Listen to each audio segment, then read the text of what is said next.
You are listening to Down Home. Every great dream begins with a dreamer. Always remember you have within you the strength, the patience, and the passion to reach for the stars to change the world. This is a quote from Harriet Tubman, an activist who escaped slavery and helped many African Americans escape to freedom through the Underground Railroad. One of those stops along the way was Leslieville. Leslieville is a neighborhood in the east end of Toronto, and it's also the neighborhood in which I live and work. I've been here for the past 24 years. I've seen a lot of changes over that time and have heard rumblings about the community, but I didn't really know anything about the Black history that existed here. And through some of the research that I did, I found a few articles touching upon the Black history that happened in Leslieville. But I also stumbled upon a name. The name was Joanne Doucette. Joanne Doucette is a local historian who has made it her lifelong passion to unearth some of these things about her past, about her line of lineage, and also some of the Black history that she discovered along the way.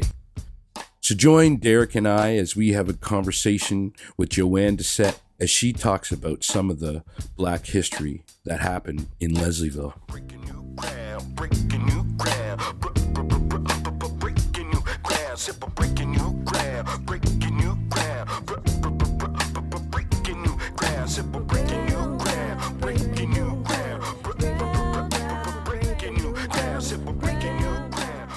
Welcome to Down Home, the Nova Scotian experience by two Black men. I am Derek Wise, and as always, we have Jay Jones. What's happening, everybody? Awesome. And our conversation this week is with local Toronto historian Joanne Doucette. Joanne, how are you doing? Nice to meet you. Nice to meet you. I'm doing well. Awesome. That's great. Now, for the benefit of our listeners, our podcast listeners, can you tell us a little bit about yourself? Sure. I have really deep Nova Scotia roots. My father is from Ingonish, and we're of mixed Acadian, Mi'kmaq, and English heritage on my father's side. And I was always interested in his stories, because there's a difference between history and his stories. And I was intrigued as a child, by the stories he told about down home. And of course, we're a huge extended family, very much Cape Breton family. And but there was clear that he was a displaced person. Mm-hmm. And he had a lot of pain and a lot of anger. Okay. And I became aware of this when I was very, very young. And I was determined when I grew up that I would find out more about his stories. Mm-hmm. Because other people just shrugged them off as just, BS or whatever.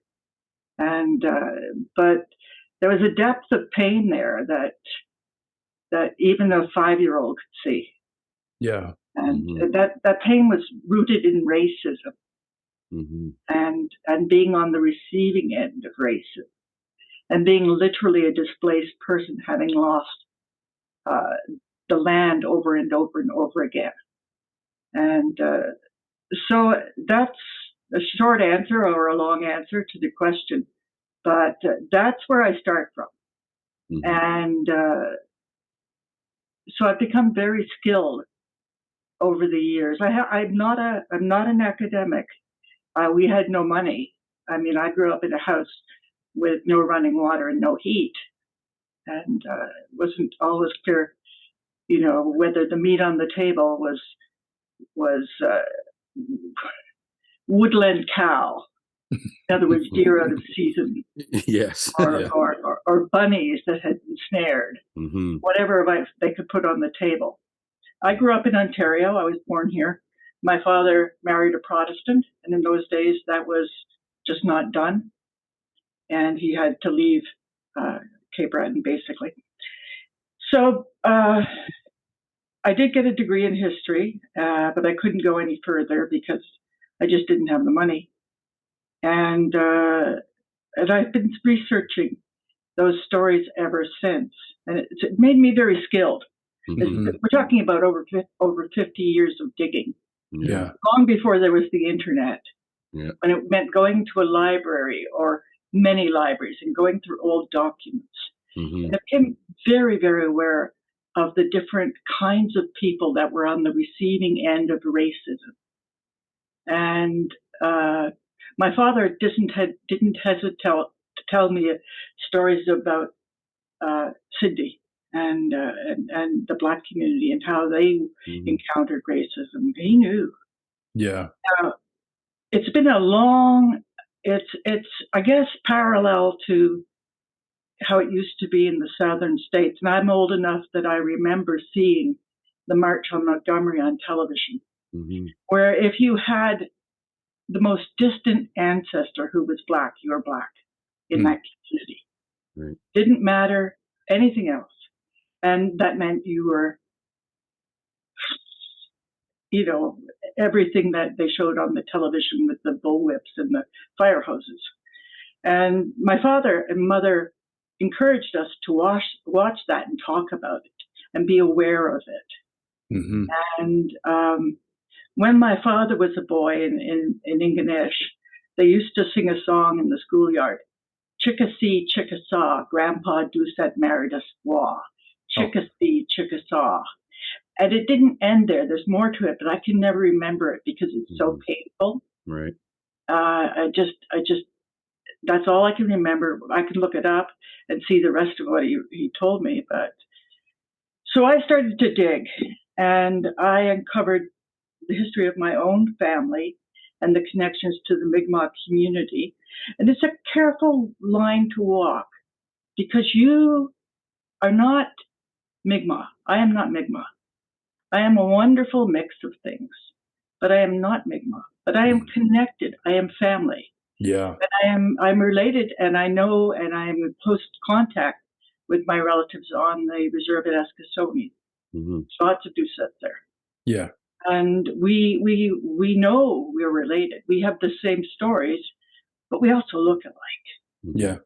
There's no question. Now the DNA says the same thing, but you don't want to take somebody else's story. Yeah.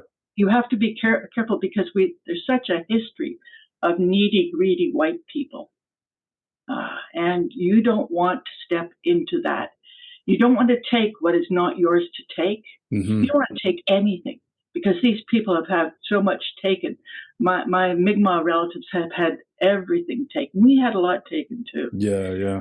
Our land was expropriated for the Cape Breton Highlands National Park, but the displacement goes way, way, way back before that. And I don't want to get too much into that unless you want me to. But what it made me very, very, very highly tuned to the nuances around racism. And it as a child, it puzzled me. Yeah. It puzzled me and puzzled me. Why were we picked on in school so much? Why were we beaten up? Why was our faces pushed in the snow and our snow shoved up our coats? Why were we the bottom of the pecking order? Yeah. And how did people even know? Mm-hmm. You know, but they did. Yeah. And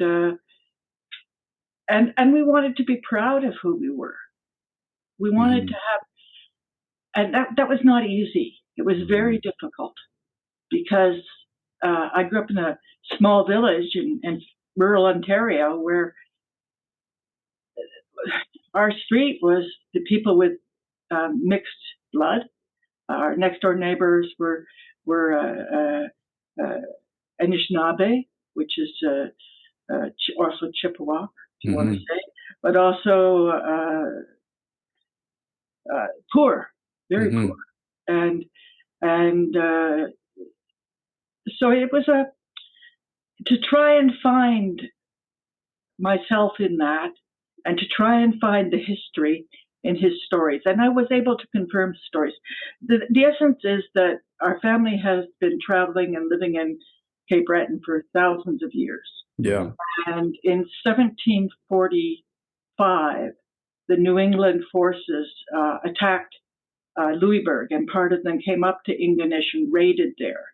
And the family story is that my family and I think 5 other families had a infectious disease. It was probably typhus, spread by the troops at Louisbourg.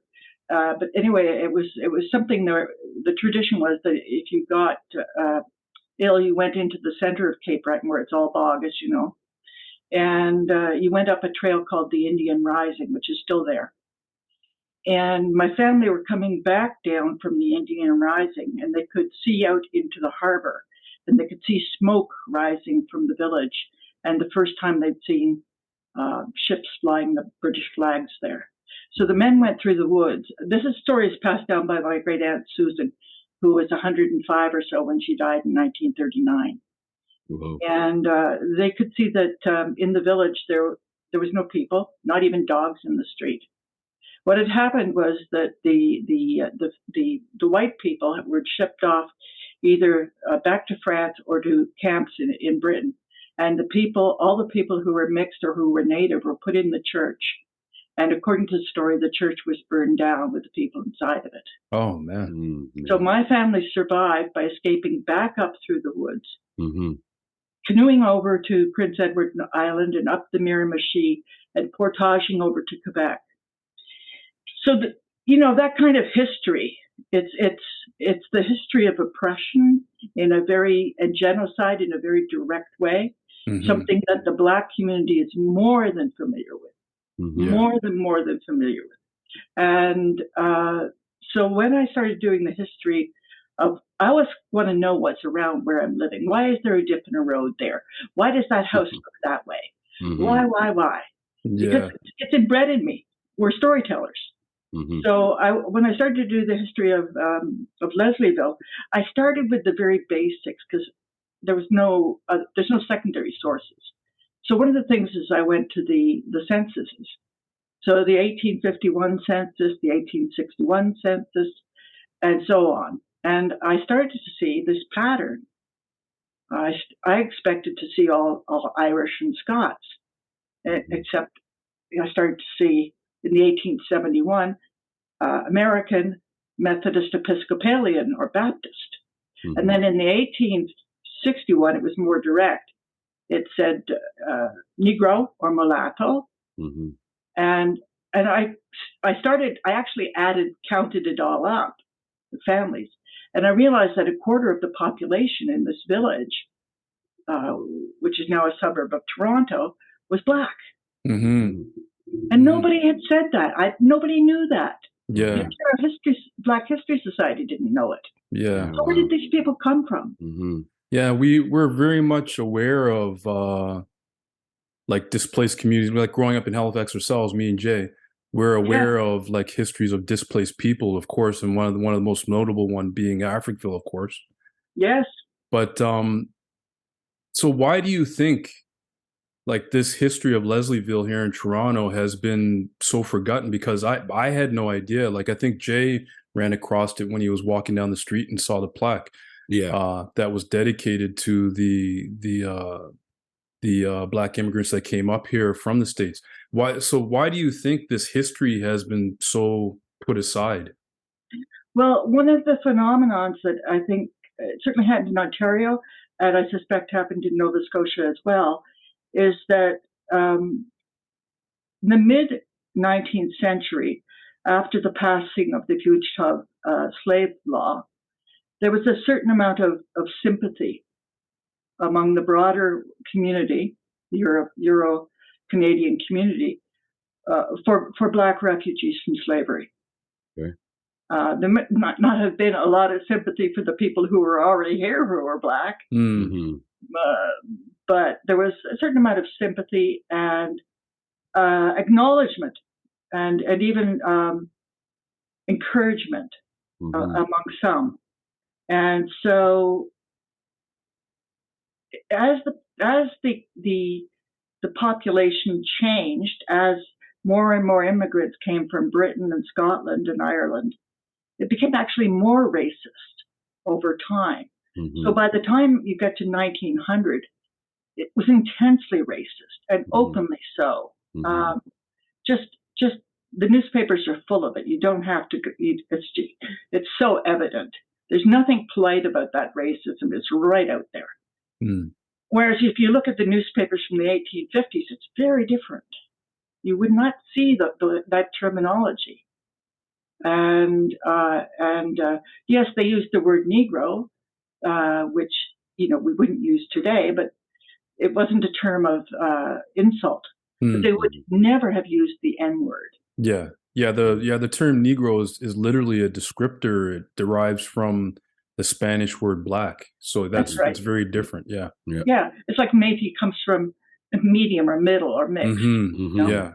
So I think that the descendants, and I have done many family trees for the descendants of those people who are living here. It's been such an honor. Some I can trace back to the West Indies, some I can trace back to Nova Scotia, some I can trace back all the way to the wall of slavery in the South, and sometimes even break that wall. And that's a huge, huge accomplishment. It's as difficult as doing Mi'kmaq genealogy because there are no records. It's just so. I think that the descendants wanted to pass, generally speaking, and they could. Not all. Some were very, very adamant that they were part of that community and they were proud of it. But the racism was so intense, and it was, I think, verging on intentional to bury that history among the wider community. They were, they despised it. And that's very clear. Then there was a sea change in this neighborhood in the 1920s.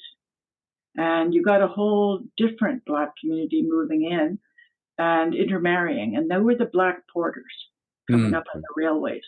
So I'm right near a railway track. I'm less than 5 minutes walk from the old Grand Trunk Railway line. So you had a line of porters living along the streets here. And they formed the Negro Progressive Society Association and fought for Black rights in the 1920s and 30s.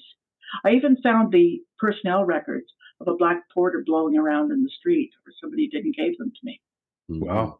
So, and over just a couple of streets on Redwood Avenue is the home of Luella Price, whose husband was a porter on the railway, and they founded the first Black Women's Association, I think in Canada, in her house. And it was, I couldn't figure out what these women had in common first when I was looking through the records, and then I realized that their husbands were all railway porters. So, because they're Anglican, they're Baptist, they're Methodist Episcopal, they're young, they're old, it's just it's an astonishing history, and it's a privilege. I got all these records and I turned them over to anybody in the Black community who wants them, and the Ontario Black History Society has all my records. I mean, the original stuff. Yeah, cool. Because my interpretation is one thing. I want to hand whatever I have over to the people it belongs to. Right. I don't want to tell those stories for other people. I want to give people the stuff so that they can take off, and that's what happened. What's happened. I started a project to have a laneway named after Luella Price, and I turned it over to two activists in the Black community, all the research. And that's just because that's the right thing to do. And also we come, as you know, we come from a sharing tradition. Yes. And also just that intense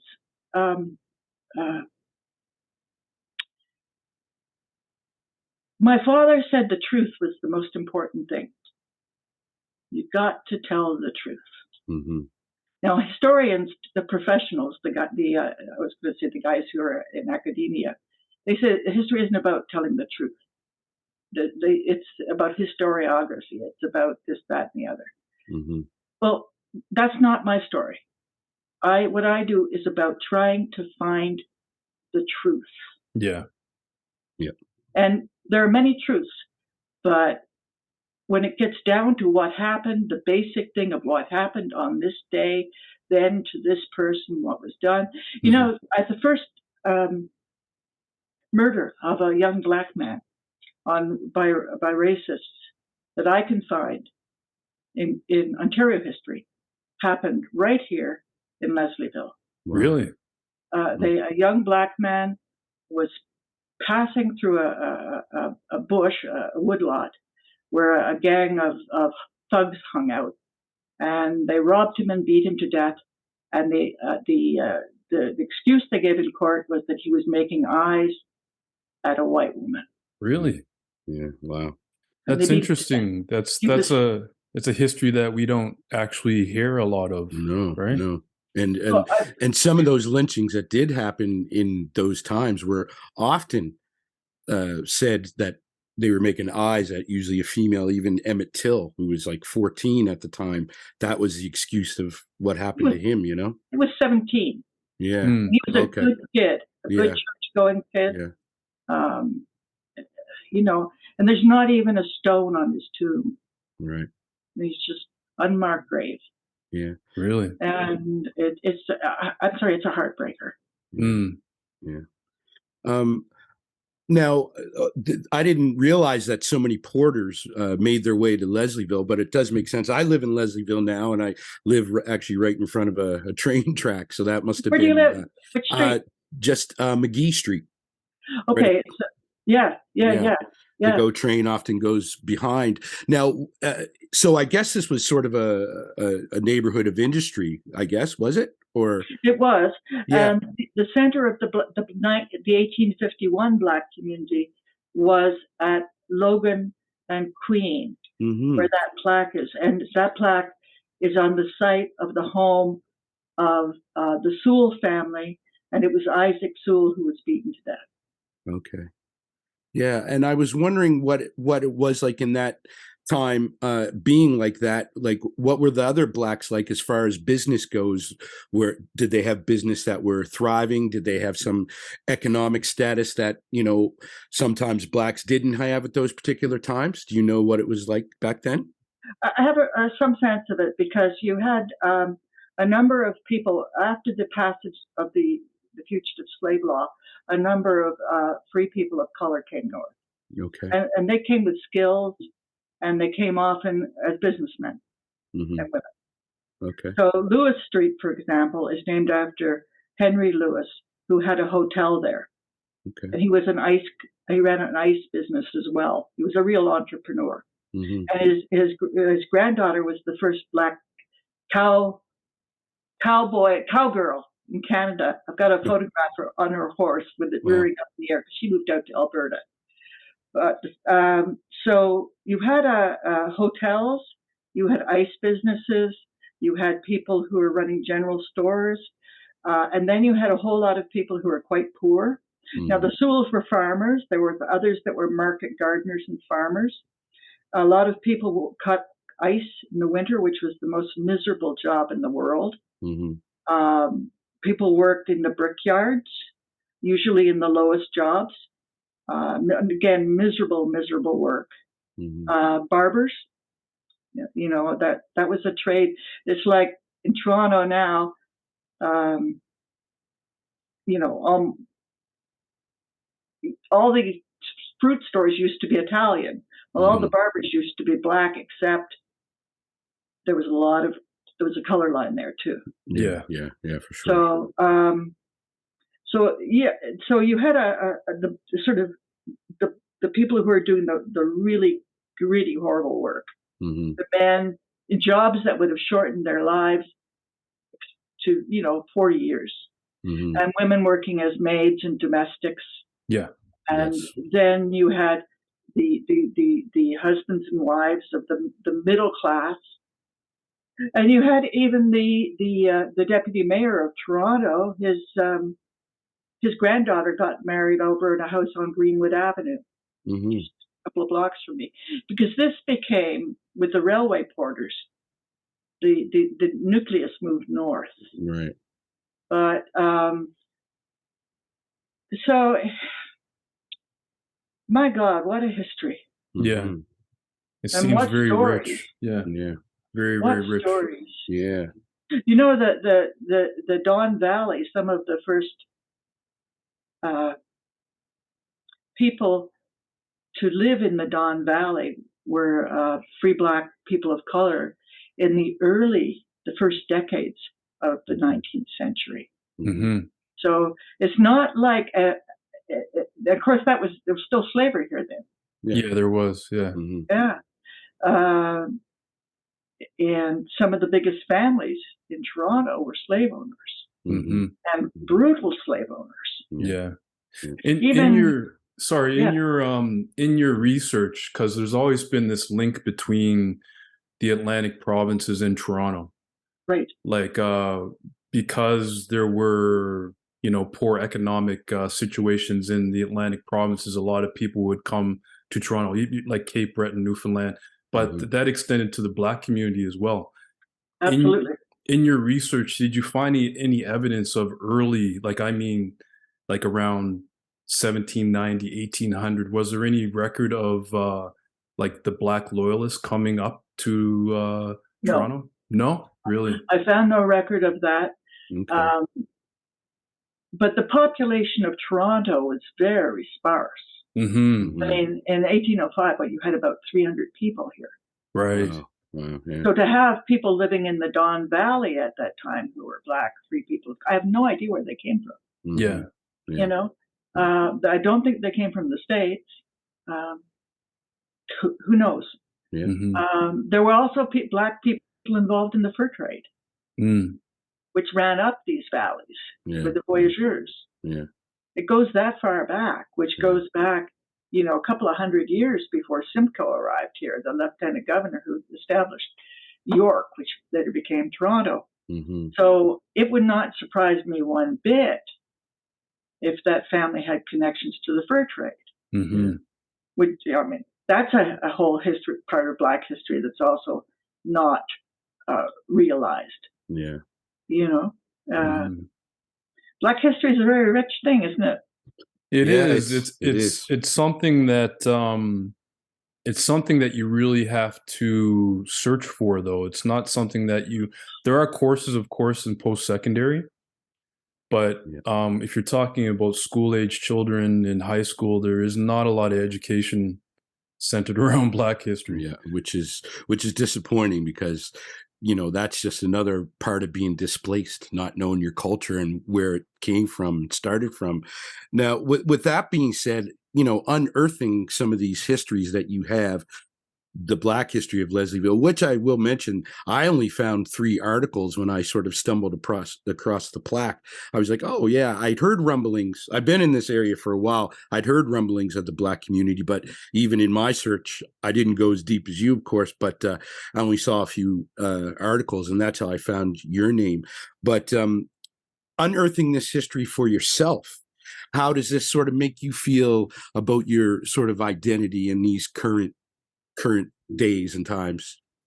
Well, it has been one of the greatest gifts that my family could have given me, was the curiosity and the awareness that there were stories that were lost, not just lost, buried. So it's been a great gift and a great privilege. And I'm like 70, and I've had some real bad health issues the last while. I fell 2 years ago and broke my back, and last year I fell and fractured my skull. Oh my goodness! And so I'm aware that I might leave this earthly orb in a very concrete way that you wouldn't be aware when you're 20. And I'm so proud and so glad that I was able to unearth stories and find the original documentation and help people connect with themselves, not tell their stories for them, but give them the basics, and you know, people who don't even doing family trees for people, which I never charge for. You know, not I don't do them for everybody. But if somebody says my grandmother came or my great grandfather came and I want to know, I'll do it because I have the skills, and you know, it's such a privilege. It's an immense privilege. I feel really good about myself. If I kick off tomorrow, I die happy, you know, because I've done something. I've done something valuable. I've done something that would make my ancestors proud, and I've discovered my own story. Yeah. I'm not ashamed of my last name anymore. Mm. You know, I'm not ashamed that I have old lady Indian eyes, as somebody said. You know? Yeah. Yeah. Well, what an amazing conversation, Joanne. This has been an honor meeting you. Before we wrap up, do you have anything else to add to our conversation? No, I'm just really glad you found me, and I know that when you walk past Lewis Street, you should email me because I'll send you the picture of Henry Lewis and his granddaughter on her horse. Okay. And that's a whole Black history out in Calgary, which you can dig that up too, right? Yeah, would you mind? We would like that photo. We'll make it a part of this. So if interview. you don't, you have my email address. Yeah, we do. And I can email stuff to you. Okay. And I mean, we could even meet, and I could hand you a USB key with a whole lot of stuff that I'm not about to email because it's too damn much. Right. Yeah. Yeah. But there's a lot. There's and I think that one of the stories that needs to be told is the story of the black sailors on the Great Lakes. Because the reason Leslieville became a stop point on the Underground Railroad was because the guys who worked the lake boats, the crews were black. Oh. And they smuggled with or without the captain's knowledge. Okay. You got up the Freedom Trail, the Underground Railway, such as it was. Most people just walked, didn't have any help on the way except their own 2 feet. When you got to the south shore of Lake Ontario, what you going to do? Yeah. One guy tried to swim it with a garden gate. A steamer with a black crew picked him up in the middle and brought him to Toronto.